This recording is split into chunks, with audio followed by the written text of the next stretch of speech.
আসসালামু আলাইকুম। Isha's kitchen and ব্লগে আপনাদের সবাইকে জানাচ্ছি আন্তরিক শুভেচ্ছা। আশা করছি আপনারা সবাই অনেক ভালো আছেন। আজকের পর্বে খুবই মজার একটি রেসিপি শেয়ার করব।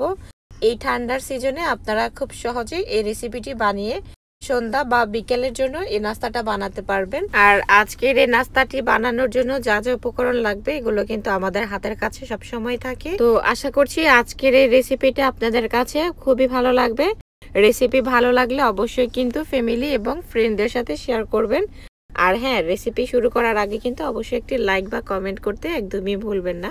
আজকে আমি বানাবো সুজির কেক বা বলতে পারেন এটা সুজির ভাপা পিঠা। এটা কিন্তু দুই রকমই টেস্ট পাওয়া যাবে।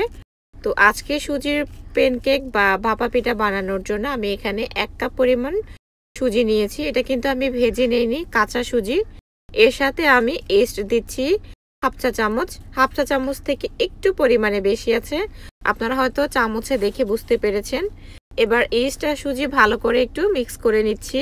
ভালো করে মিক্স করা হয়ে গিয়েছে। এবার হচ্ছে আমি এখানে হাফ কাপ পরিমাণ লিকুইড গরুর দুধ দিব। আর এই দুধটুকু দিয়ে আমি এই সুজিটাকে ভিজিয়ে রাখবো 10 মিনিটের জন্য। তো দুধ দিয়ে আমি সুজিটা একটু ভালো করে মিশিয়ে নিচ্ছি।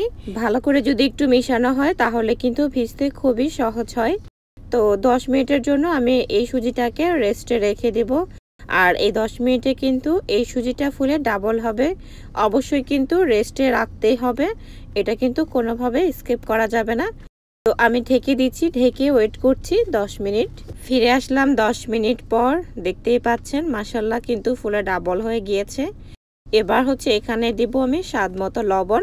এখানে আমি প্রায় হাফ চা চামচের মতো লবণ দিচ্ছি।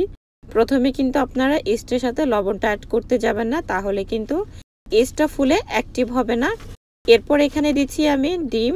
আমি এখানে মাঝারি সাইজের একটা ডিম দিচ্ছি। তারপর এখানে দিচ্ছি চিনি শিরা। আমি মিষ্টি বানানোর পরে যে শিরাটা অবশিষ্ট থেকে যায় সেটা কখনোই ফেলে দেই না। আমি পরে আবার জালে একটু ঘন করে যে কোনো এয়ারটাইট বক্সে ভরে ডিপ ফ্রিজে রেখে দেই। যে কোনো সময় কিন্তু পরে মিষ্টি যে কোনো খাবারের মধ্যে ইউজ করা যায়। আপনারা চাইলে এই টেকনিকটা ফলো করতে পারেন। তারপর এখানে দিয়েছি কোরানো নারকেল। নারকেলটা দিলে খেতে বেশি ভালো লাগে, তাই আমি রেকমেন্ড করব অবশ্যই আপনারা এখানে কোরানো নারকেলটা দিবেন। চাইলে এখানে কিন্তু নারকেল ফালি করেও দিতে পারেন, সেটাও কিন্তু দেওয়া যাবে। এরপর হচ্ছে আমি দিয়েছি এখানে ভ্যানিলা এসেন্স। ভ্যানিলা এসেন্সটা যদি হাতের কাছে না থাকে যে কোনো এসেন্স থাকলে সেটাও দিতে পারবেন। মোট কথা হচ্ছে একটু এসেন্স দেওয়ার চেষ্টা করবেন, এতে করে ডিম এবং ইস্টের যে একটা উগ্র ভাব থাকে সেটা চলে যাবে। এরপর হচ্ছে আমি ভালো করে একটু মিক্স করে নিয়েছি। আমার কাছে মনে হচ্ছে একটু ঘন, তাই আমি আরও হাফ কাপ লিকুইড দুধ অ্যাড করেছি।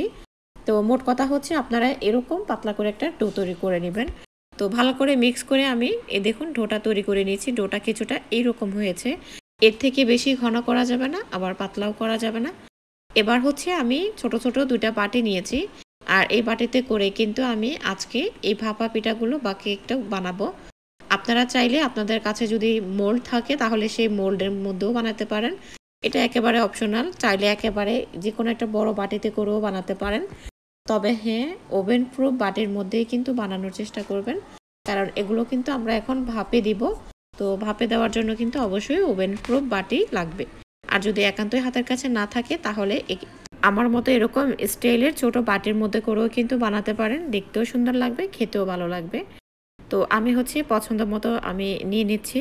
তবে যে কোনো বাটি বা যে কোনো মোল্ডের মধ্যে আপনারা বানিয়ে থাকেন, মোল্ড বা বাটি কিন্তু পুরোপুরি একেবারে ভরে দেওয়া যাবে না, কিছুটা অংশ ফাঁকা রাখতে হবে। কারণ হচ্ছে এই পিঠাগুলো কিন্তু পরে ফুলবে। তো অবশ্যই কিন্তু এরকম অর্ধেক করে দেওয়ার চেষ্টা করবেন। আর দেখতে একটু সুন্দর লাগার জন্য আমি উপর থেকে আরও কিছু নারকেল, তারপর কিশমিশ প্লাস হচ্ছে বাদাম দিয়ে দিয়েছি। এটা একেবারে অপশনাল, আপনারা চাইলে দিতে পারেন, না দিলে স্কিপ করতে পারেন।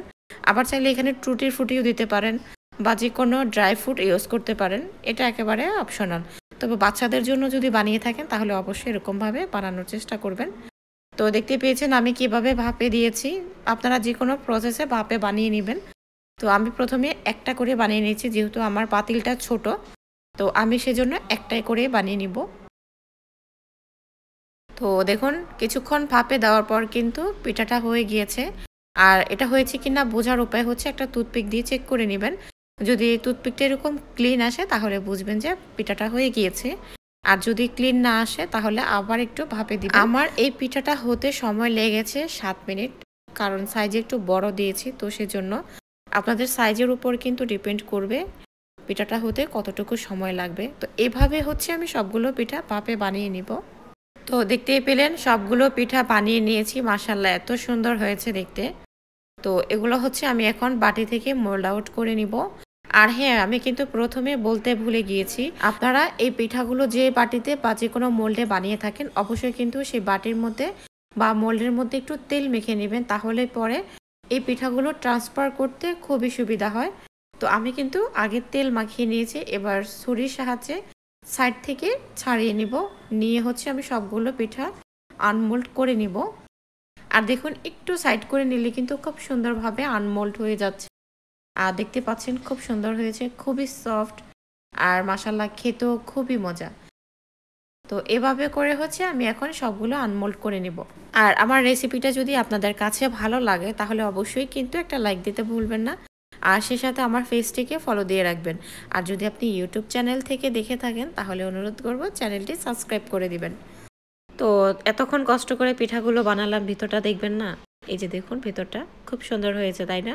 বাসা অবশ্যই ট্রাই করবেন। এটা কিন্তু আপনারা চাইলে শীতের সিজনও খেতে পারবেন, আবার কিন্তু চাইলে যে কোনো সময় কিন্তু এটা বানিয়ে খেতে পারবেন, সাথে 1 কাপ চা বাস। তো আশা করছি আজকের এই সহজ রেসিপিটা আপনাদের কাছে ভালো লাগবে। তো আজকের কথা বাড়াবো না, আগামী রেসিপি দেখার আমন্ত্রণ জানিয়ে আজকের মতো এখানে বিদায় নিচ্ছি। আল্লাহ হাফেজ।